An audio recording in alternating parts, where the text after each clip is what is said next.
નમસ્કાર, શો ટાઈમમાં આપનું સ્વાગત છે। ભાવનગર પાસેના વર્તેજ ગામમાં બે જૂથ વચ્ચે ઘર્ષણ થતા ડીવાયએસપી સહિતનો પોલીસ કાફલો દોડી ગયો હતો અને પરિસ્થિતિ થાળે પાડી હતી।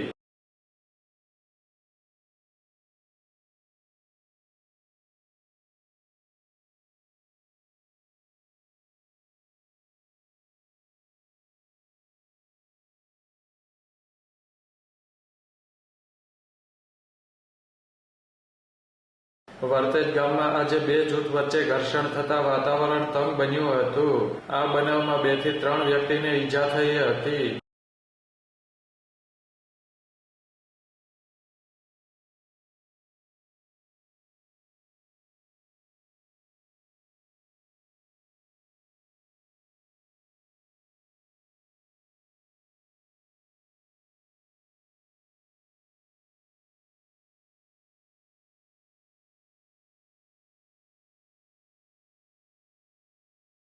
આ ઘટનાની જાણ થતાં મદદનીશ પોલીસ અધિક્ષક ઘનશ્યામ ગૌતમ, ડીવાયએસપી આર સિંઘલ સહિતના પોલીસ અધિકારીઓ દોડી ગયા હતા અને વિસ્તારમાં પોલીસ બંદોબસ્ત ગોઠવી દીધો હતો।